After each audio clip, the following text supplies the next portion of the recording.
and a very warm welcome to the Open Door Show from Property CEO. My name's Ian Child, and I'll be with you for the next half an hour or so, where I'm going to be shedding some light on a far-flung corner of the world of property, hopefully telling you something useful in the process. What's Open Door all about? Well, it's your chance to take a dive into the world of small-scale property development. On Open Door, we talk to the movers and shakers out there, all in an effort to give you the lowdown on what's happening in the world of property. We also take a look at any areas we think could be a good opportunity for new developers to take a look at. And as a property development training company, we also get to see all sorts of issues that students encounter on their journey. And so the other thing that we like to do on Open Door is to shine another light on some of the challenges that can get in the way for a lot of people, and share a little insight on how people can overcome those challenges. Now, in this episode, I wanted to share a few thoughts on a subject that I think affects everyone. To be honest, I can't think of anybody that hasn't been affected by this, certainly at some point or another. And it's an episode, it's a show that I was going to do, been meaning to do it for a while now, but I kept putting it off. Yes, you guessed it. I want to talk about the perils and the rather thorny subject of procrastination. So, what is procrastination? Well, I think we're all probably quite familiar with it. It's that putting off of a task that you have to do until quite often the last possible moment. So instead of doing something immediately and kind of getting it out of the way, we defer it until the last possible moment, and then we only kind of do it if we have to do it. And I think it's something that occurs in every aspect of our lives, certainly very common in a kind of business environment, in a work environment, but to be honest, we get it pretty much everywhere. Who suffers from it? Well, I'm pretty sure it is everyone. I don't think anybody is immune to procrastination. And it's because it's hardwired into our brains. So don't feel bad about procrastinating, because that's actually the way you've kind of been configured. But as ever, when it comes to things that have been hardwired, with a bit of conscious effort, you can overcome it. So why do you procrastinate at all? It's not a particularly useful thing to do, so why do we do it? Well, it all kind of hinges pretty much on your conscious mind. So we have a conscious mind and we've got a subconscious mind. The subconscious mind is by far the larger one and more powerful one of the two by quite some margin. And your subconscious has got slightly different goals to your conscious mind. Your conscious mind's main ambition is to seek pleasure. May sound slightly odd, because obviously not everything that you do in life is pleasurable. And in a way, that's because there is a caveat to this goal of your conscious mind. For sure, it seeks pleasure, that's its priority. But the only thing that trumps that, the only thing that will take precedence, is avoiding pain. So basically, you will seek pleasure at every opportunity unless there's pain involved, in which case you will take different action to avoid the pain. So some examples of that.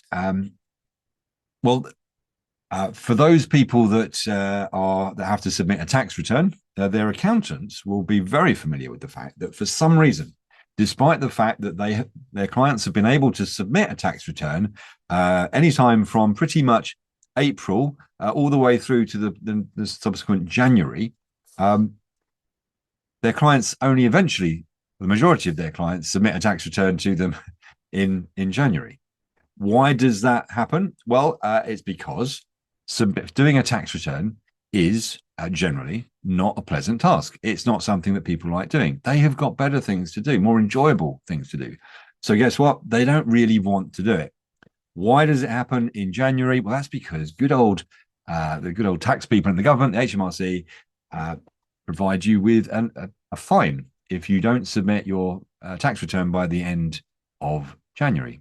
So, of course, to avoid getting a black mark with the revenue and to avoid a £100 fine, people take action. They do it and they kind of put it off to the last minute. And only because they have got many more pleasurable tasks to do, but here they're doing something that avoids pain. And you can see lots of examples of that where that happens. Anything that we do in life, if you can imagine from a conscious perspective, We are looking to do the most enjoyable thing, and we will put off stuff that is less enjoyable, and certainly stuff that we don't like, we don't want to do, and we will do it at the last possible minute before it's too late. Quite often happen, even in a working day, you'll find that there's a task that you've got to do today, which is just like, it might actually be the most important task, but for some reason, it's not a task that you're particularly looking forward to. Maybe you've got to have a difficult conversation with somebody, or maybe you've got to just do a task that really doesn't fill you with the joys of spring. You've got to do it today, and that the most sensible way of doing it would be, let's get it out of the way. Let's do it first thing, then we don't have to worry about it. It's done. But of course, procrastination kicks in, and you think, well, as long as I do it today, it'll be fine. So I'll have a cup of coffee to start off with, make a couple of phone calls, keep myself busy, and then lunch happens, and do lunch, and then it gets towards the end of the working day, and you still haven't done it, and then right, got to do it, and that's what happens, and that kind of scenario repeats itself ad infinitum throughout our entire lives. This focus on pleasure, and then kind of mitigating it with pain in all different types of situation. The other nuance that we have when it comes to our brains and our conscious minds is that we don't value pleasure equally relative to when it happens. So immediate pleasure has a much higher value to us than deferred pleasure. So it varies from situation to situation. You could argue that perhaps a bird in the hand is maybe worth two in the bush, but the reality is that if we have got an opportunity to do something enjoyable now and have our jam today, rather than have twice as much fun tomorrow or next year, whatever it is, then we kind of tend to err towards well, let's do it now. I'd rather do it now, get that enjoyment now, even though we know that doing stuff later, deferring that gratification, could mean that overall it's a bigger win. We just that's the way in which we view the world. Now, it's not always the case. It kind of depends on what the benefit is. But our general default is that, enjoyment today is more valuable to us than enjoyment later. So we kind of often take that route and kind of get our pleasure today. And it's when we look at it from the world of development, we know that perhaps making calls to agents, there's a task that is potentially is going to find us a deal. It's going to find us a deal that would make us a six-figure profit and generate basically a life-changing sum of money.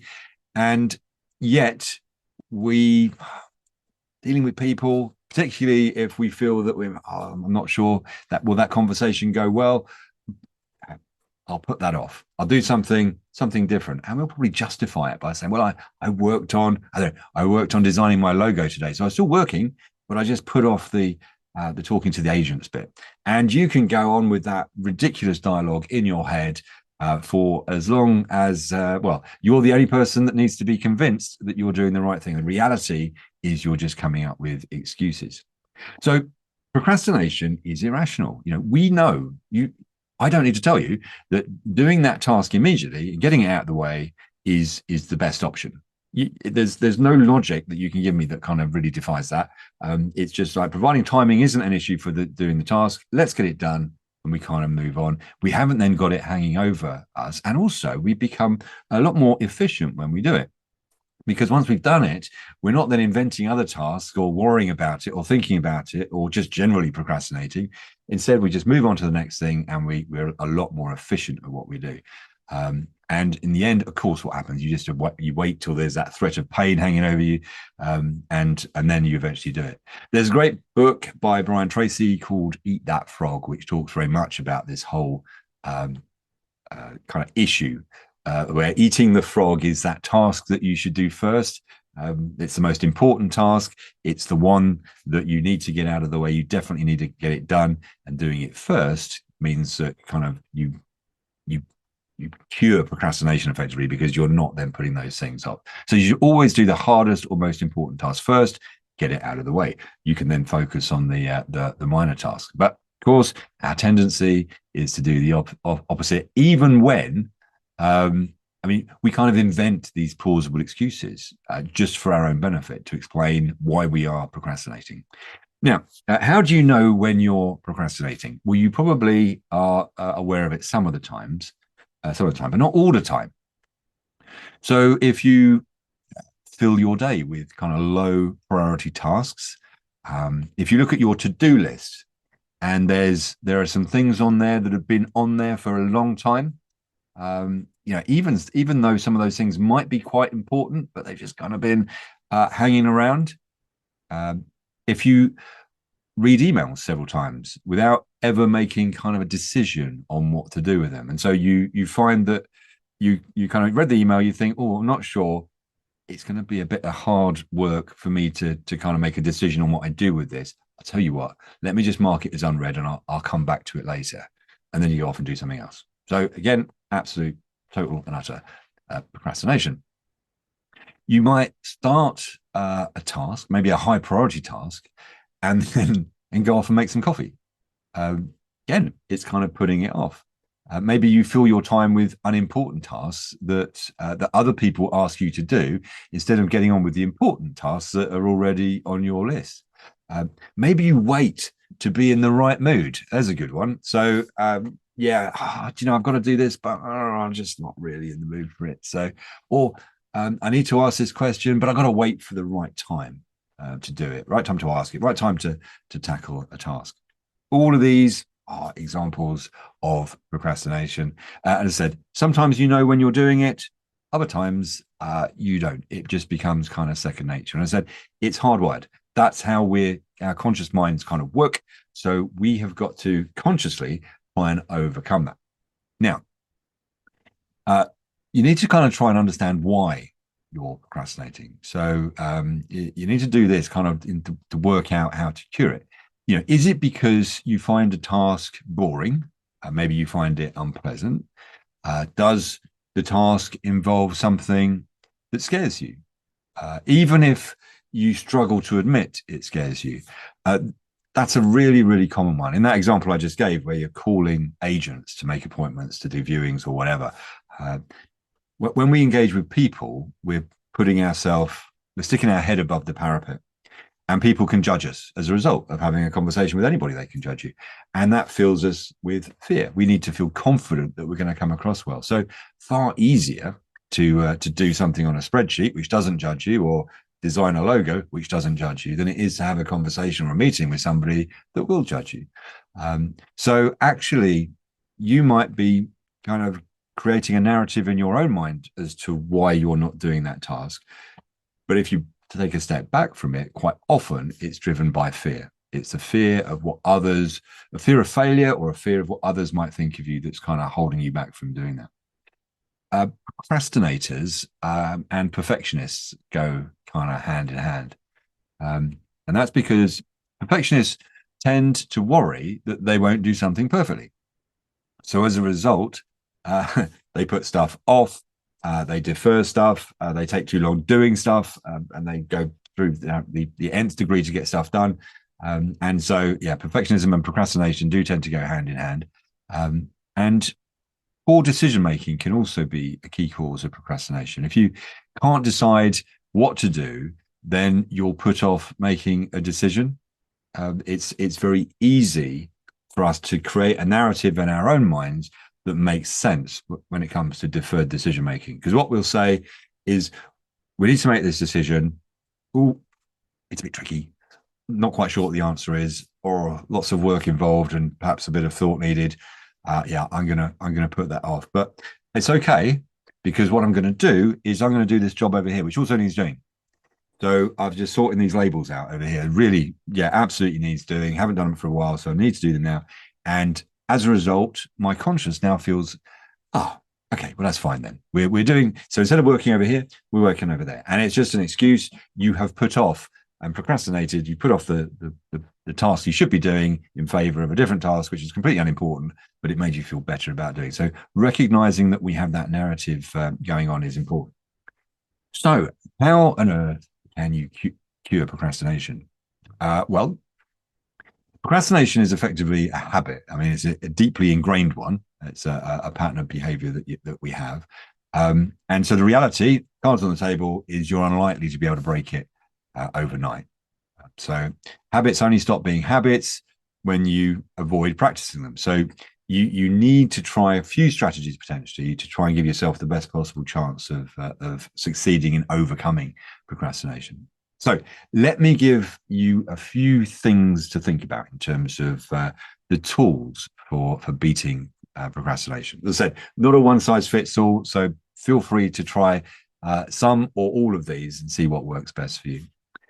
So one of the things that you should do is forgive yourself for procrastinating in the past. If we kind of know that we do it, and we also, it's frustrating, isn't it? Because you kind of look back and you go, oh, if only I hadn't procrastinated, I'd achieved this or achieved that. And so you can kind of sort of beat yourself up a bit over it. But studies have shown that those people that forgive themselves and feel more positive about themselves are much more likely to be less inclined towards procrastinating in the future. So that whole concept of self-forgiveness and giving yourself a bit of a break here, and it's for a very justifiable reason, because this isn't your fault. Procrastinating is something that you can control. It's something that you can override, but it is effectively your default procedure. So if you look at it from that perspective, you're actually operating, rather than the machine malfunctioning, it's actually performing as expected, but you can actually hardwire it to kind of overcome it. You can take action to overcome it, but forgiving yourself is really important. Another thing that you can do when you're looking at a specific task is to commit to it. So focus on the doing aspect of it rather than the avoiding of it. So write down the tasks that you need to complete, specify a time that you're going to allocate for doing them, a deadline that you're going to achieve them by, and that will help you to proactively tackle your work. Because what you're doing is you're creating a framework that is aligned with doing the task. It's got a particular point in time where you are definitely going to be doing it for this period of time, by the time, and the diary entry says, I am going to do this. And what that does is basically it restricts your excuses, your ability to give yourself excuses for kind of stepping away or diverging from that. So making sure that you've committed to doing it, and that you've got the perfect framework for doing it, the time and the diary and a deadline for doing it will make sure give you every chance of succeeding it. Rewarding yourself is also a good way of making sure that you complete a difficult task on time. And it could be something fairly simple. We're not going to be going out and buying Ferraris for every task that we do. It can be literally a cup of coffee, slice of cake, depending on how important the task is, how big the task is, create that reward for it. What's happening there when we create a reward structure for ourselves is that we are then creating a kind of reference point. We're creating feelings of pleasure, like the reward is now being associated to completing the task. So rather than just a sense of relief, like I got it out of the way, we're actually getting a reward as well. So we're getting both, double bubble. Happy days. So I've now got, when I know that as a result of doing a task, I am going to get the pleasure from doing it and satisfaction from doing it, but I'm also going to get the pleasure from the reward that comes at the back end. And then you start building up again another narrative in your head. It's kind of like, well, look how great do I feel when I actually finish things, when I tick stuff off my list. This is great. I'm feeling good and I'm getting these rewards. Isn't it brilliant? It might seem very superficial. It might say your conscious is saying, well, I know what you're doing to yourself there. You're kind of creating this sort of this narrative, and you're almost making it up. But it is reality. You get those rewards, and providing you're strict on you only get the reward when you've achieved the task, then it is the correct narrative. And again, it helps you push forward with tasks rather than procrastinate. Peer pressure is another thing that can be really helpful for all sorts of things, if I'm honest. It's accountability of sorts. So what's happening with peer pressure is basically you ask somebody to check up on you, or you commit. I'm going to say, I'm going to do this task, and it's going to be with you today. It's going to be done today on this at this time. Creating third-party pressure is important. The way that works, very simply, is that we value the opinion of others. Again, our subconscious is very alive to the way in which we are perceived by other people. You don't have to look very far through social media, public speaking, you name it. We are very self-conscious individuals, particularly about the way others judge us. And so if we've made a commitment to somebody and we then fail in that commitment, we know that we're going to be diminished in their eyes. And that's a painful feeling. For our subconscious, doesn't like that. So if we create that environment, that peer pressure, then we are much more likely to have the outcome. A great example of that is if you're going to, let's just say you're going to decide to run the London Marathon, but you're not sure whether you can do it. You're not sure whether you've got it in you. And so human nature would say, oh, I'm gonna train, I'm gonna practice, I'm gonna enter, but if the training doesn't go well, or I don't quite make it, or I don't feel like it, whatever, then I'm not going to tell anybody that I'm going to do it, and that way I can back out, and nobody need ever know. The best way of doing it is actually to turn that on its head, and in fact, tell everybody that you're doing the London Marathon. Tell the charity that you're going to raise money for. Go and speak to all those the beneficiaries of the charity, so that they can see what a great job you're doing. If you tell everybody what you're doing and then you back out, you're far less likely to do so, aren't you? Because then you're going to be diminished in everybody's eyes. You'll be letting lots of people down, letting yourself down. And we don't like that. That feeling is horrible. And so guess what? You will do what it takes to get that task done. So use peer pressure to your advantage because it actually works. Another thing that you can do is tackle tasks as soon as they arise. What we have a tendency to do is to justify the deferral of tasks. So things do crop up, of course they do. And some things you've got this leeway with tasks, a bit like the tax return. It's May. I've got until next January to do it. So do I need to do it in May? Well, no, I could do it in June and still be way ahead of the curve, and et cetera, et cetera, et cetera, until we get to December, and I thought, Christmas, I'll do it next month. And then, of course, I've got to do it. And that's kind of the way tasks can end up, just kind of getting put off and put off and put off. So one of the ways of dealing with that is making sure you tackle tasks just as soon as they arise. I mean, you've got to be sensitive about it. You're not going to be dropping plates left, right, and center because you're changing your focus. But rather than letting those tasks kind of build up and then having to do them at a later time or keep on deferring them, make a point, particularly for quicker tasks, get them done as almost without planning them. That way they don't become an entry item in your to-do list. They don't have to be managed through your to-do list. It's just like, okay, particularly with like 5-minute tasks, it's just get them done, get them out of the way, and then we don't even need to think about them. There's some statistics somewhere that say that a 5-minute task, as soon as it goes onto your to-do list, immediately becomes a 15-minute task because of the extra 10 minutes that you've had to make a note of it, put it on your to-do list, revisit it time and time again until you eventually do it. Well, do it straight away. It's just a 5-minute task. So act as you go can be a very powerful way of getting rid of some tasks and avoiding procrastination. Your internal dialogue is quite important as well when it comes to procrastination. So when you talk to yourself about the tasks that you're doing, if you say, I need to do this, or I've got to do this, or I have to do this, that basically implies that you've no choice in what you do. And that can make you feel disempowered and out of control with what's going on. Whereas if you frame that slightly differently and you say, I'm choosing to do this, then you become much more in control. So all the tasks on your to-do list, rather than being things that you have to do, they become things that you choose to do. You have total control over those work items, those projects, and that feeling of control can make you far less likely to kind of feel feelings of disempowerment, and that can then lead to procrastination and putting these tasks off. So giving yourself, making sure that you're referencing it in your own narrative that you have the choice to do these things.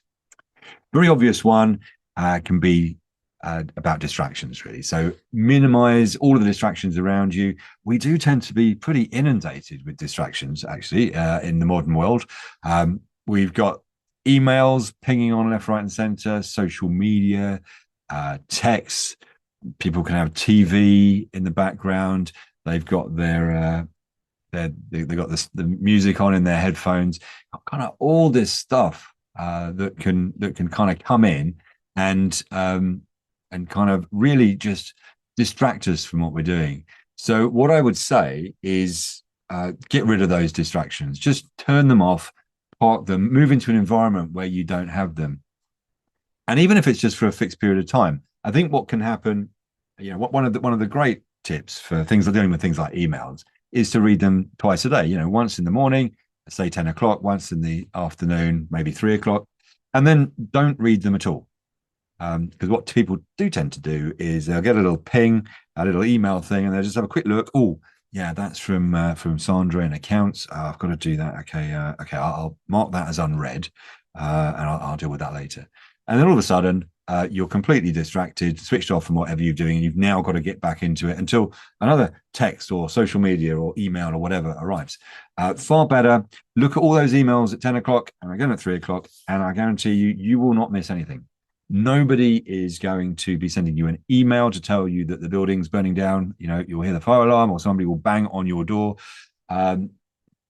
Nobody equally is going to be in a situation where they're going to say, I can't believe you didn't respond to my email within like 3 hours. If it was that urgent, they'd call you. So you only need to look at them a couple of times a day, and then it really minimizes the amount of time that you're doing. And the same thing goes for other things that are distractions. So it's not that you need to give up social media. It's not that you never touch it at all. It's just that there's a time and a place. And if you've got those distractions around you, it just makes you're just spending less time actually working. So you're just less effective. So that can help. Excuse me. Going back to that point in the Brian Tracy book, Eat That Frog, I think very powerful kind of message, and a very powerful book. But it's doing those important tasks, the ones that are they might be the most unpleasant, but also the tasks that are going to be they're the big ones. They're the important ones. Get those out of the way first thing. Excuse me. So what we want to do is to if they hang around all day, then a couple of things happen. First of all, it becomes more time consuming because we end up the whole art of procrastination means that the putting it off means we kind of constantly revisiting it and not doing it. Well, actually, once it's done, we've forgotten about it, moved on. And also it's a lot more enjoyable because what tends to happen, it's almost like a factory roof where we kind of think, we're going to do it. Oh no. Okay. Let's do something else instead.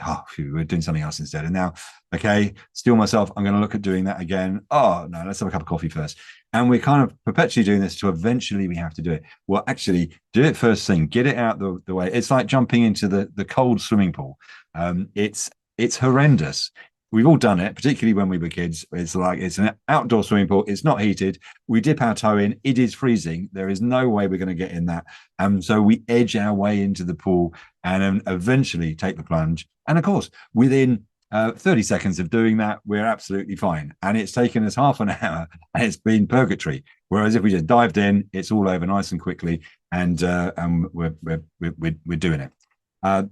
Same principle applies here. So jump into that swimming pool first thing, get stuff out of the way because that's by far and away the best way of doing it. So hopefully that's given you a few things to think about with regard to procrastination. Not easy, an easy thing to overcome, but hopefully a few tools there that you can use to make yourself a little bit more effective and efficient. I think it's very difficult to get rid of it altogether, but even if you can make a few inroads into it, you can make you a lot more effective and it can free up an awful lot of time.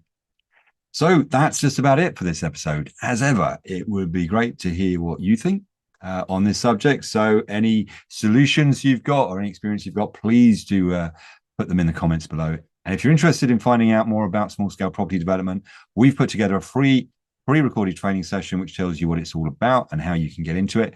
It's available for limited time only. So if you're watching this sometime in the future, then if the link doesn't work, please just pop on our website and you'll be able to find out how to get access to the latest available training. The website is propertyceo.co.uk. So the link that you need to get the free training, propertyceo.co.uk/SFR, where SFR stands for six-figure roadmap. So basically, we're going to be showing you how it's possible to make six-figure profits from those smaller development projects. There we go. Hope you enjoyed this episode of Open Door. If you did, it would mean a lot to us if you would be kind enough to hit the like button. And if you hit subscribe, the lovely people at YouTube will make sure you get alerted each time a new episode is released. That's it from me. I look forward to seeing you again very soon. Thank you.